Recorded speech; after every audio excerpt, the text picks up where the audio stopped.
जय महाराष्ट्र मंडळी. राज्य विधानसभेच्या पावसाळी अधिवेशनात पुन्हा एकदा शेतकऱ्यांच्या कर्जमाफीचा मुद्दा चर्चेत आलेला आहे. पारनेरचे आमदार काशीनाथ दाते यांनी सभागृहात शेतकऱ्यांच्या विविध प्रश्नांवर आक्रमक भूमिका घेत सरकारकडे सरसकट कर्जमाफीची मागणी केलेली आहे. फक्त कर्जमाफीच नव्हे तर कांद्याला हमीभाव, दुष्काळी परिस्थिती, माहिती अधिकार आणि अण्णा हजारे यांच्या उपोषणाच्या मुद्द्यावरही त्यांनी सरकारकडे ठोस भूमिका मांडली. नेमकं काशीनाथ दाते यांनी सभागृहात कोणते मुद्दे मांडले? शेतकऱ्यांना सरसकट कर्जमाफीची मागणी पुन्हा का होत आहे? सरकारने घेतलेल्या निकषांवर आक्षेप का घेतला जातोय? आणि अण्णा हजारे यांच्या उपोषणामागचं नेमकं कारण काय होतं? आजच्या व्हिडिओमध्ये आपण या सर्व घडामोडींचं सविस्तर विश्लेषण पाहणार आहोत. नमस्कार मंडळी, मी पी के भांडवलकर आणि तुम्ही पाहत आहात सत्ता मंच. बातमी नव्हे तर बातमी मागचं विश्लेषण.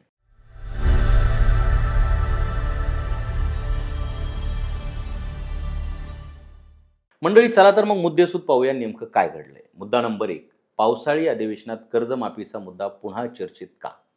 राज्यातील अनेक भागांमध्ये शेतकरी अडचणीत आहेत. अवकाळी पाऊस, दुष्काळ, उत्पादन खर्चात वाढ आणि बाजारभावातील चढ उतार यामुळे शेतकरी संकटात सापडलेले आहेत. या पार्श्वभूमीवर पारनेरचे आमदार काशीनाथ दाते यांनी विधानसभेत पुन्हा एकदा सरसकट कर्जमाफीची मागणी लावून धरली. त्यांच्या मते शेतकरी आजही कर्जाच्या ओझाखाली दबलेला आहे. सरकारने यापूर्वी कर्जमाफी जाहीर केली असली तरी अनेक अटी आणि निकषांमुळे हजारो शेतकरी त्यापासून वंचित राहिले. त्यामुळे कोणतेही निकष न लावता सर्व पात्र शेतकऱ्यांना सरसकट कर्जमाफी द्यावी अशी त्यांची भूमिका आहे. आता पाहू मुद्दा नंबर 2, शेतकरी निकषांना कंटाळले असं दाते का म्हणाले? काशीनाथ दाते यांनी सरकारच्या कर्जमाफी धोरणावर थेट प्रश्न उपस्थित केला. प्रत्येक वेळी कर्जमाफी जाहीर होते, पण त्यासोबत इतक्या अटी घातल्या जातात की अनेक शेतकरी लाभापासून वंचित राहतात. कोणत्या तारखेपर्यंत कर्ज घेतलं, किती रक्कम आहे, कोणत्या बँकेचं कर्ज आहे, अशा अनेक निकषांमुळे अनेकांना मदत मिळत नाही. त्यामुळे राज्यभरातील शेतकऱ्यांची एकच मागणी आहे, सरसकट कर्जमाफी. आता पाहूया मुद्दा नंबर 3, पारनेर सारख्या दुष्काळी भागाची परिस्थिती किती गंभीर आहे. आमदार दाते यांनी सांगितलं की पारनेर तालुका हा कायम दुष्काळग्रस्त भाग आहे. दर 2 ते 4 वर्षांनी दुष्काळ पडतो. बहुतांश शेती जिरायती असल्यामुळे शेतकरी पूर्णपणे पावसावर अवलंबून असतात. पाऊस वेळेवर झाला नाही किंवा कमी झाला तर उत्पादन घटतं.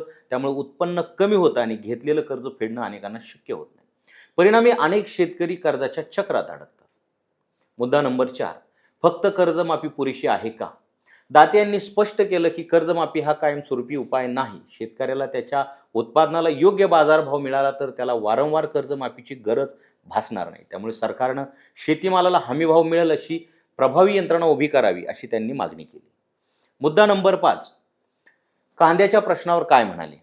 पारनेर परिसरात मोठ्या प्रमाणात कांद्याचं उत्पन्न घेतलं जातं. मात्र उत्पादन वाढलं की बाजारात कांद्याचे दर घसरतात आणि शेतकऱ्यांचं मोठं आर्थिक नुकसान होतं.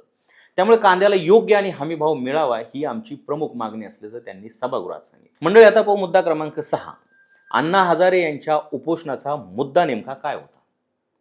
काशीनाथ दाते यांनी अण्णा हजारे यांच्या प्रस्तावित उपोषणाचाही उल्लेख केला. माहिती अधिकाराशी संबंधित विधेयकात काही दुरुस्ती सुचवण्यात आल्यामुळे अण्णा हजारे यांनी उपोषणाचा इशारा दिला होता.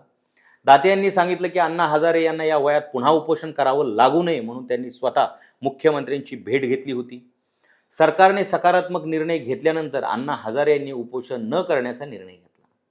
मुद्दा क्रमांक 7, निलेश लंके यांच्या राजकीय चर्चांवर काय उत्तर दिलं? माध्यमांनी खासदार निलेश लंके यांच्या संभाव्य पक्षप्रवेशाबाबत प्रश्न विचारला असता काशीनाथ दाते यांनी संयमित भूमिका घेतली. त्यांनी सांगितलं की या चर्चाबाबत आपण ऐकलं आहे, मात्र अधिकृत माहिती नसल्याने त्यावर भाष्य करणं योग्य ठरणार नाही. या संपूर्ण घडामोडीतून 3 महत्त्वाच्या गोष्टी समोर येतात. गोष्ट पहिली, राज्यात पुन्हा एकदा सरसकट कर्जमाफीची मागणी जोर धरत असून शेतकरी निकषांमुळे नाराज असल्याचं चित्र आहे. गोष्ट दुसरी, कर्जमाफी सोबतच कांद्याला हमीभाव, शेतीमालाला योग्य बाजारभाव आणि दुष्काळी भागासाठी दीर्घकालीन उपाययोजनेची गरज अधोरेखित होत आहे. आणि गोष्ट तिसरी, माहिती अधिकार, अण्णा हजारे यांची भूमिका आणि शेतकऱ्यांचा प्रश्न या मुद्द्यावर सरकार पुढे कोणते निर्णय घेते याकडे संपूर्ण राज्याचं लक्ष लागलेलं आहे. मंडळी, आता तुम्हीच सांगा, सरकारने सरसकट कर्जमाफी करावी असं तुम्हाला वाटतं का? की कायमस्वरूपी उपाय म्हणून शेतीमालाला हमीभाव देणं अधिक महत्त्वाचं आहे? तुमचं मत आम्हाला कमेंटमध्ये नक्की लिहा आणि अशाच प्रकारच्या व्हिडिओसाठी अपडेटसाठी सत्तामंच चॅनलला सबस्क्राईब करा आणि इन्स्टा पेजला फॉलो करायला विसरू नका.